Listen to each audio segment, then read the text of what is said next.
sister stole my fiancé 3 days before our wedding, so I gave her the wedding gift she'd never forget. I should have seen it coming. Maya had always been the golden child. Prettier, smarter, more charming. Growing up, she borrowed my clothes, my friends, and eventually my boyfriends. When I was 16, she convinced my crush Tommy Martinez to take her to prom instead of me by telling him I'd been talking about another guy. When I was 22, she moved in with my college boyfriend David while I was studying abroad in Italy, claiming she was helping him through depression after his father died. Each time, my parents defended her with the same tired excuses. Maya doesn't mean to hurt you, Mom would say, stroking my hair while I cried. She just has this magnetic personality. People are drawn to her. Your sister's not malicious, Dad would add. She's just young and doesn't think things through. But Maya always thought things through. I'd learned that the hard way when I found her diary at 15, full of detailed plans for stealing my friends, my opportunities, my life. She'd written about Tommy. Claire's so boring. I bet I could get him to notice me in one conversation. About David. He's too good for Claire anyway. She doesn't appreciate what she has. But I thought Jake Patterson was different. We'd been together for 4 years, engaged for 8 months. We'd met at a restaurant where I was waitressing to pay for nursing school, and he was working as a line cook with dreams bigger than his paycheck. Jake loved how I made him laugh during his worst kitchen disasters, scraping burned sauce off pans at 2 a.m. while he practiced new recipes. He loved how I supported his dreams of opening a restaurant, contributing my entire savings account, $23,000, to his business plan when banks wouldn't give him a loan. He loved how I believed in him when his own family called him a failure for dropping out of college to attend culinary school. Jake had seen Maya manipulate men before. He'd been there during family dinners when she'd flirt shamelessly with my high school boyfriend Matt right in front of me, then claim she was just being friendly when I confronted her. He'd rolled his eyes at her wedding dress shopping commentary. Claire's so practical, but wouldn't something more form-fitting be better? You want Jake to be excited, not comfortable. He'd laughed when she'd accidentally spilled red wine on my engagement photos at last year's Christmas party, claiming the lighting made me look washed out and offering to retake them with her photographer friend. Your sister's exhausting, he'd told me after that party. I don't know how you put up with her constant drama. I defended Maya like always. She means well, she just doesn't have a filter. The rehearsal dinner was perfect. We'd rented the private dining room at Bella Vista, the restaurant where Jake and I had our first official date. 50 of our closest family and friends filled the space with laughter and champagne toasts. Jake squeezed my hand under the table while my father gave his speech about finding your person, about how proud he was to welcome Jake into our family, about how he'd watched Jake grow from a struggling cook into a man worthy of his daughter's love. Maya sat across from us, radiant in her sapphire bridesmaid dress that cost me $400,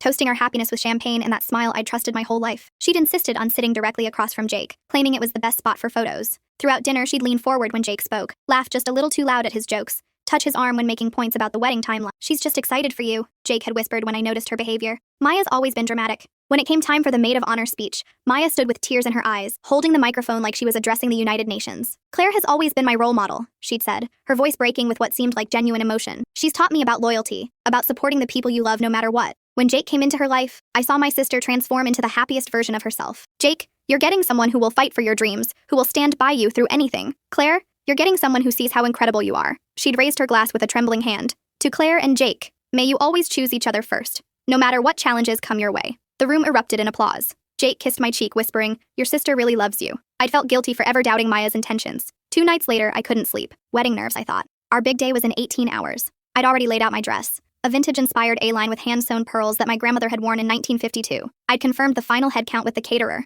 147 guests. Double-checked that the rings were safely tucked in Jake's best man's pocket, and made sure the photographer knew about the special shot of my parents' wedding rings next to ours. My phone was set with alarms every hour to remind me to drink water and eat something. At 5 a.m., I gave up on sleep and decided to surprise Jake with coffee at his apartment, our last morning as an unmarried couple. I'd picked up his favorite dark roast from the 24-hour diner and grabbed fresh bagels. My key turned in his lock like it had hundreds of times before, the same lock I'd helped him install when he'd moved into the 1-bedroom apartment above Mrs. Chen's flower shop. I found them in his bed, my sister, my fiancé, the white silk lingerie I'd bought for our honeymoon, $300 worth of delicate lace from the boutique Maya had recommended, tangled around her ankles. The engagement ring I'd watched him save for, working double shifts for 8 months, gleaming on the nightstand next to empty champagne glasses, and what looked like leftover takeout from Russo's, the Italian place where we'd celebrated our 6-month anniversary. Maya saw me first. Instead of shame or surprise, I saw triumph in her eyes. She'd been waiting for this moment, planning for it. I was going to tell you, she said, sitting up slowly, not bothering to cover herself. Jake realized he chose the wrong sister. Jake scrambled for his boxers, stammering apologies about it just happening,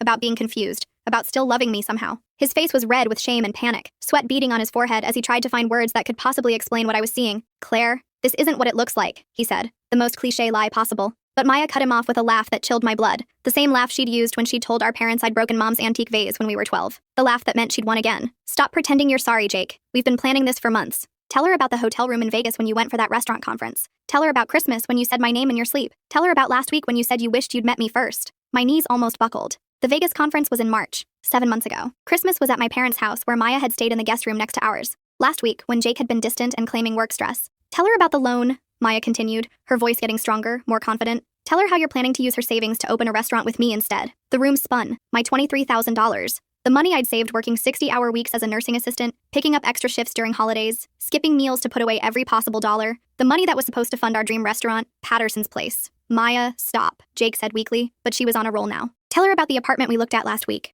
The one with the big kitchen and the garden view. Tell her how we've been planning to leave right after the wedding, take her money, and start fresh in Portland. Portland. Jake had mentioned Portland recently, claiming a chef friend had offered him a job there. I'd encouraged him to consider it, thinking it might be good for us to start fresh somewhere new. Months. While I'd been ordering flowers and scheduling cake tastings, sending save the dates and choosing centerpieces, confirming RSVPs and finalizing seating charts, they'd been planning my humiliation. The late nights Jake claimed he was working at the restaurant, coming home smelling like perfume he said was from the female servers. The times Maya canceled our sisterly shopping trips because she had a date with someone she couldn't tell me about yet. The way they'd both been so helpful with wedding planning, insisting on handling the photographer and videographer themselves because they had connections who could save us money. We picked Chelsea Morrison, Maya had said about the photographer. She's incredible with candid shots. She'll capture every moment. Now I understood why. I walked out without a word. They were still calling my name as I descended the narrow stairs, Jake's voice breaking as he begged me to listen, Maya's sharp and demanding as she told him to let me go. Claire, please, Jake shouted from his window as I got in my car. Let me explain. I drove away slowly, watching him in my rearview mirror as he stood half naked in his window,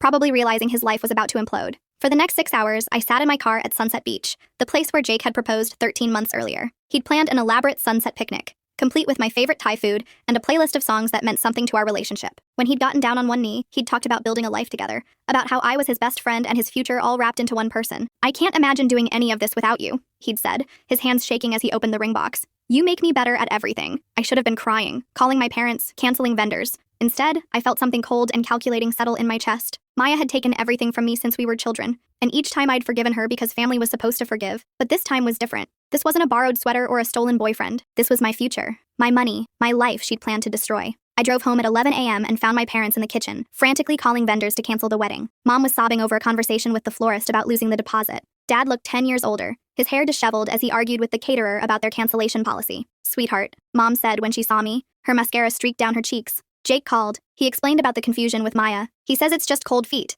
that these things happen to couples before big commitments. Maybe you two can work it out if you just talk through it. Even now, they were taking his side. Maya was their precious baby who could do no wrong, and Jake was practically family after 4 years. I was just the wounded party who needed to be more understanding. There's no confusion, I said calmly, setting my purse on the counter. The wedding is still happening tomorrow, just not the way anyone expects. My parents exchanged worried glances. Dad cleared his throat. Honey, maybe you're in shock. This is a lot to process. Why don't you sit down and we can figure out how to move forward? I'm not in shock, I said, pouring myself a glass of water with steady hands. I'm thinking clearly for the first time in months, and I said the wedding is still happening. I locked myself in my childhood bedroom and got to work. First, I called my cousin Derek, who worked in tech security for a company that protected celebrities from stalkers and corporate espionage. Derek had always been my favorite relative, 3 years older, wickedly smart, and someone who'd never fallen for Maya's manipulation. When we were kids, he'd been the only one to call her out when she'd lie about breaking things or stealing money from our grandmother's purse. I need a favor, I said when he answered. Remember when you said I could ask for anything after I helped you through your divorce? Derek's ex-wife had tried to take him for everything, including his dog and his grandmother's wedding ring. I'd spent 3 months helping him document her affair and her attempts to hide assets. When the divorce was final, he'd gotten full custody of his dog and kept everything she'd tried to steal. Name it, he said immediately. I explained the situation, the affair, the money, the planned betrayal. Derek listened without interrupting, occasionally making disgusted sounds. Those pieces of shit, he said when I finished. What do you need? Derek had designed security systems for celebrity weddings, installed hidden cameras in offices for corporate investigations, and helped several friends gather evidence of cheating spouses. He understood discretion. More importantly, he understood revenge. I need to know everything, I said. How long this has been going on, what they've been planning, whether there are others involved. And I need it documented in a way that can't be questioned or denied. Give me Jake's address and phone number, Derek said. I can have micro cameras installed in his apartment within 2 hours. His phone can be cloned if I can get physical access for 30 seconds. How technical do you want to get? As technical as necessary. And Derek, I need this done legally. Everything has to be admissible if it comes to that. Leave that to me. Jake's apartment building doesn't have security cameras, right? And his lease probably includes standard language about management access for maintenance. I'll pose as a cable repair guy. Half the buildings in that neighborhood have been having internet issues this week. Next, I called Chelsea Morrison, the wedding photographer Maya had personally recommended. Chelsea specialized in candid moments and had an impressive portfolio of capturing authentic emotions at weddings. Her website featured testimonials from brides praising her ability to document the real story of their special day. Chelsea, this is Claire Richardson. You're photographing my wedding tomorrow. Oh my God, Claire, I'm so excited. Maya's told me so much about you. Are you having pre-wedding jitters? You sound a little stressed. Interesting. Maya had told her about me. Actually, I'm calling because there's been a change in plans. I have a very specific shot list for tomorrow, and I need to know you're willing to capture some unconventional moments. Of course. I pride myself on getting the shots other photographers miss. What did you have in mind? I need you to document everything that happens tomorrow. Everything, even if it seems inappropriate or uncomfortable. Especially if it seems inappropriate or uncomfortable. Can you do that? There was a pause. Maya mentioned you might want some dramatic shots. She said you're really into authentic storytelling. I'm totally on board. Should I bring extra memory cards? So Maya had been planning this for a while, setting up her friend to document my humiliation. Perfect. Bring everything you have. And Chelsea, there might be some video components to tomorrow's event. Are you comfortable with live streaming? Absolutely. I do a lot of social media integration. Will this be going on Instagram stories or Facebook Live? Something like that? One more thing. I need you to keep this conversation between us. The surprise elements won't work if word gets out. Your secret's safe with me. Maya always said you were more creative than people give you credit for. After I hung up, I sat staring at my phone. Maya had been planning this humiliation for months, setting up her photographer friend to capture my breakdown. She'd probably imagined viral videos of me sobbing at the altar, content that would follow me forever. Then I made the hardest call of all. Mrs. Patterson? I said when Jake's mother answered on the second ring. It's Claire. I have something important to tell you about tomorrow's wedding. Jake's mother, Patricia, had never liked Maya. She called her that manipulative little peacock after Maya had flirted shamelessly with Jake's married brother at our engagement party, complete with hair flipping and inappropriate touching while his wife was in the bathroom. Mrs. Patterson was old-school Baptist with strong opinions about moral behavior and women who threw themselves at taken men. What's wrong, dear? She asked, immediately picking up on my tone. You sound upset. I told her everything. About finding them together. About the months of lies. About how they'd planned to humiliate me at my own wedding and steal my savings. About the apartment in Portland and the restaurant they wanted to open with my money. The silence stretched so long I thought she'd hung up. I could hear her breathing, short and sharp, like she was trying to control herself. Those sinful children, she finally whispered, her voice shaking with rage. After everything you've done for that boy, after you supported him through culinary own save, after you when his own father called him a worthless. Jake's father had been particularly brutal during family dinners, constantly comparing Jake to his successful older brother who worked in finance. I'd spent countless evenings building Jake back up after his father tore him down. Mrs. Patterson, I have a plan, I said, but I need your help. Tell me what you need, sweetheart.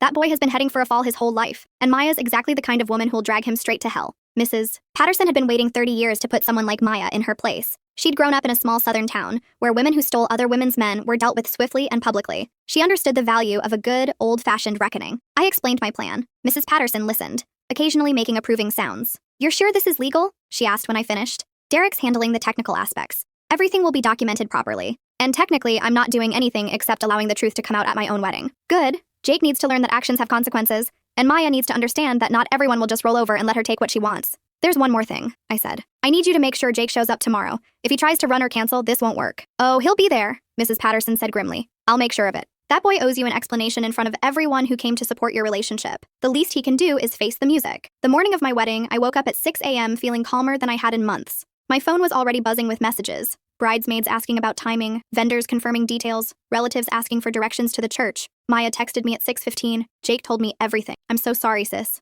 I never meant for this to happen. Can we talk before the ceremony? I need to explain. I stared at the message for a full minute. Even now, she was lying, planning to manipulate me one last time, probably hoping to convince me to quietly cancel everything and slink away while she and Jake rode off into the sunset with my money. I texted back, of course. See you at the church. We'll have plenty of time to talk. She had no idea I'd spent the night making sure every detail was perfect for her special day. Derek had sent me a text at 3 a.m. Package delivered. Everything's in place. You're going to love the bonus footage. Bonus footage meant he'd found more than I'd expected. Maya and Jake had probably been sloppy, thinking they were in the clear once the wedding was over. At 8 a.m., my hair and makeup team arrived. I'd kept the original appointments, telling them there had been some changes, but that we were proceeding as planned. Sarah, my makeup artist, noticed my calm demeanor. You seem really zen for a bride, she said while applying my foundation. Usually by now, brides are crying or yelling or both. I'm exactly where I need to be, I said, which was the truth. At 10 a.m., I arrived at St. Mary's Catholic Church in my wedding dress. The guests were already arriving. 200 people who'd taken time off work, bought gifts, booked hotel rooms, and traveled from as far as California to celebrate what they thought was my happily ever after. I could see Jake's college roommates in the parking lot, laughing and adjusting their ties.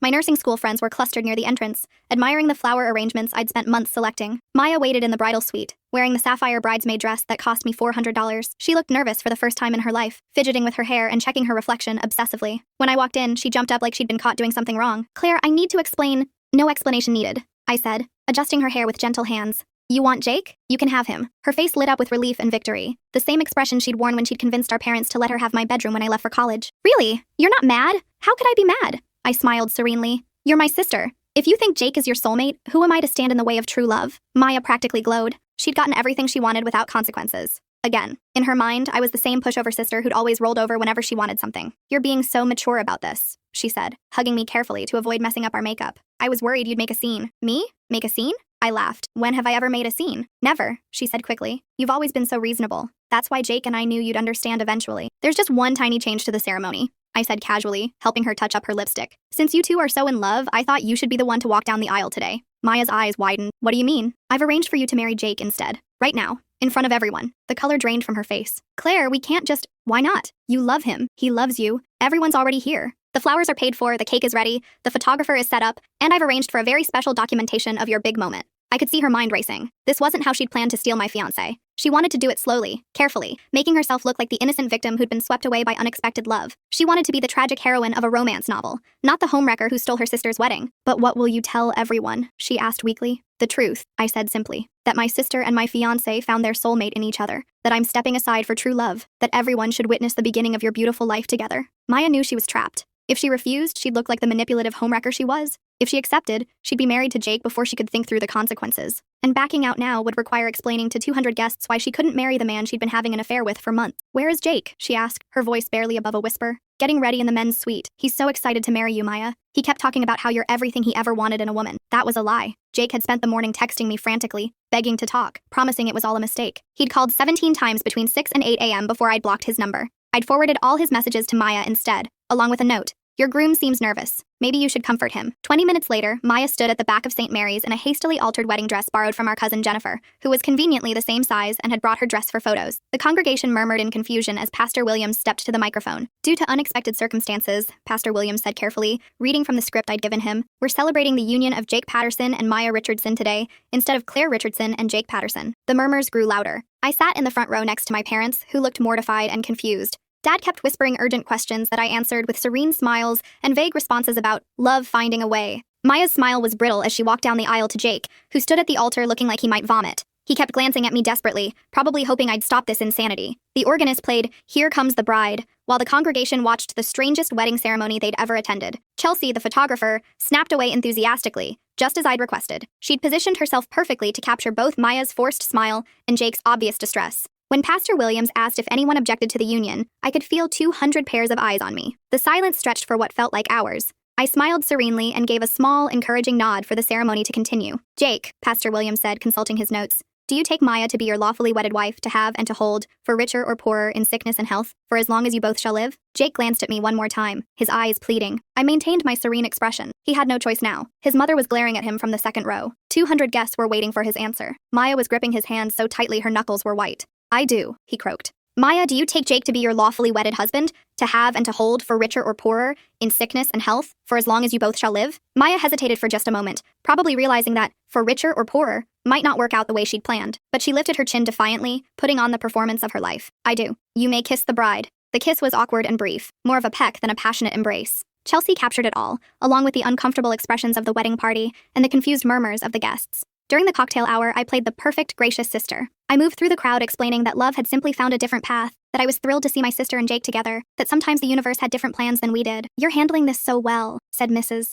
Chen, Jake's elderly neighbor, who'd known him since he moved into the apartment above her flower shop. Most women would be devastated. Maya and Jake belong together, I said with a serene smile. I can see that now. Sometimes it takes a dramatic moment to reveal the truth. Jake's college friends looked bewildered but went along with it. Maya's sorority sisters seemed impressed by what they saw as a romantic twist worthy of a reality TV show. The older relatives whispered among themselves, clearly shocked but not wanting to cause a scene. Maya and Jake sat at the head table during dinner, looking increasingly uncomfortable as reality set in. They were married, to each other, with no prenup, in front of everyone they knew. Jake kept checking his phone, probably looking for an escape route that didn't exist. Maya maintained her brilliant smile, but I could see the panic growing in her eyes. The dinner was exactly what I'd planned for my wedding with Jake. Salmon with lemon caper sauce, roasted vegetables, wild rice pilaf. The cake was still the 3-tier vanilla and raspberry creation I'd spent hours designing with the baker. Even the flowers were the same, white roses and baby's breath that I'd chosen because they reminded me of my grandmother's garden. Everything was perfect for Maya's special day. That's when I stood up to reveal my wedding gift. Before we cut the cake, I announced, tapping my champagne glass with a silver knife, I have a special surprise for the happy couple. The room quieted as the guests turned their attention to me. Maya and Jake looked confused but expectant, probably thinking I was about to give some tearful speech about stepping aside for true love. As most of you know, I continued, Maya and Jake's love story has been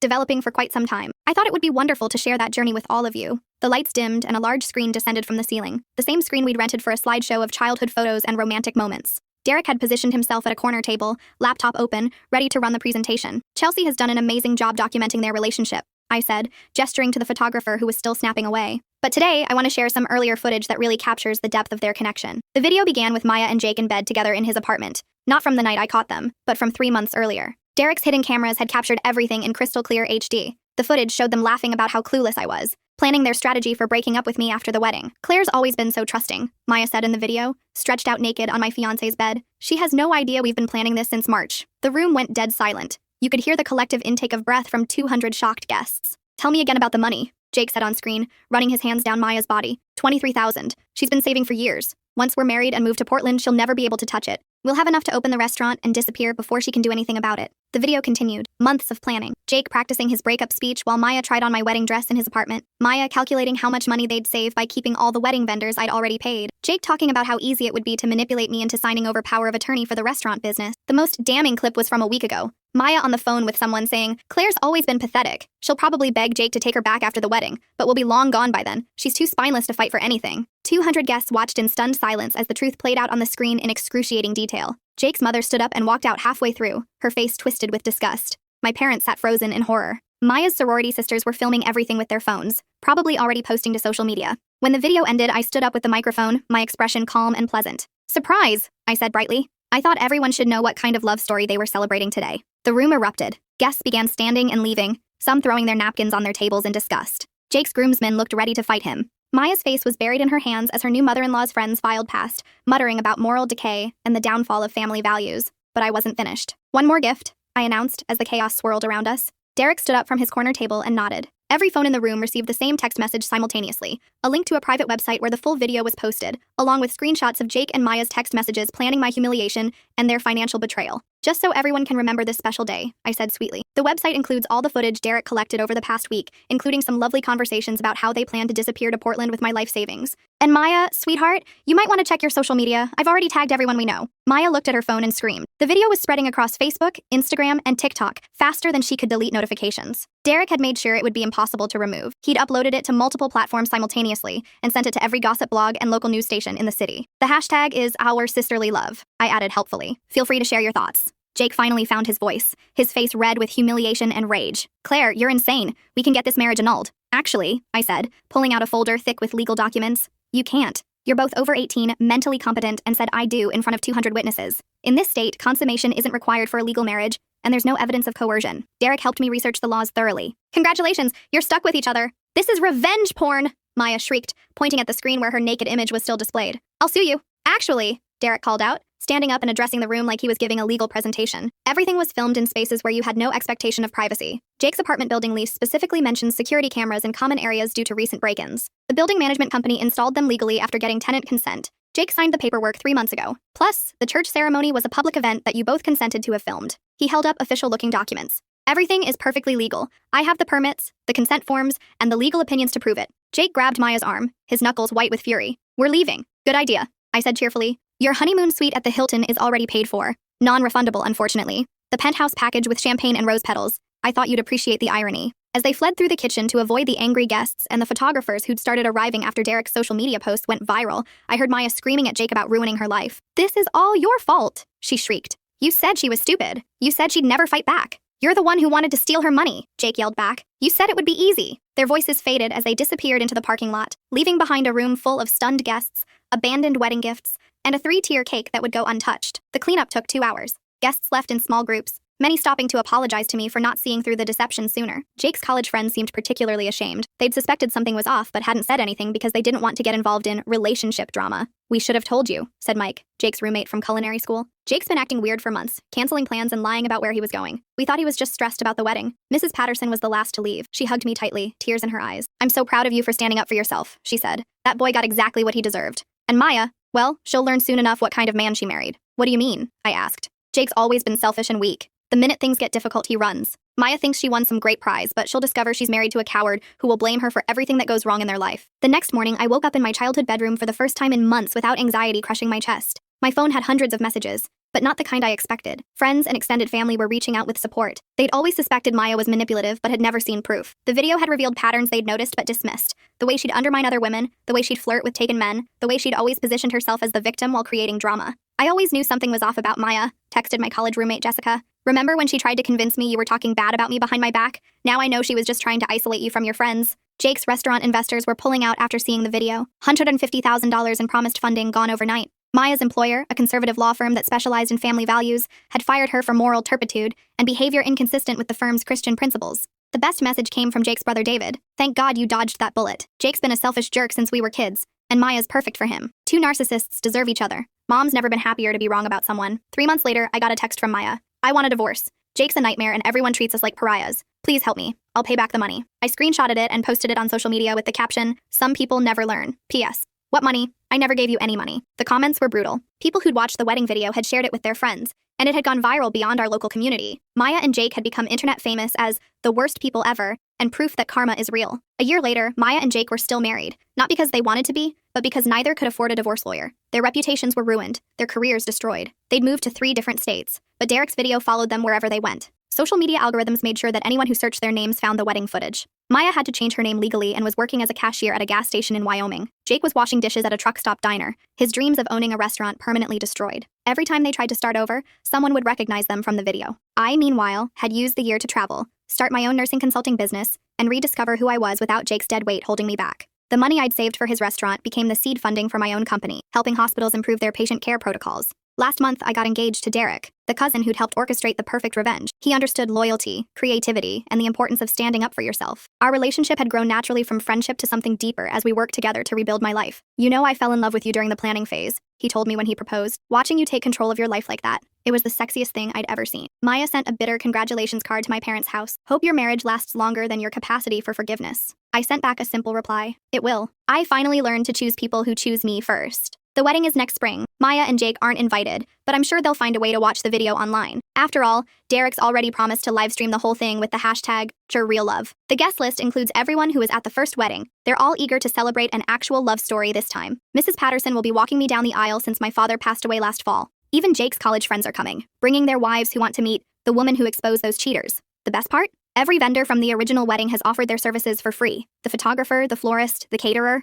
They all want to be part of a real celebration after being unwitting participants in Maya and Jake's deception. This time, the cake designer told me, we're making something sweet enough to wash away the bitter taste of last year's disaster. I couldn't agree more.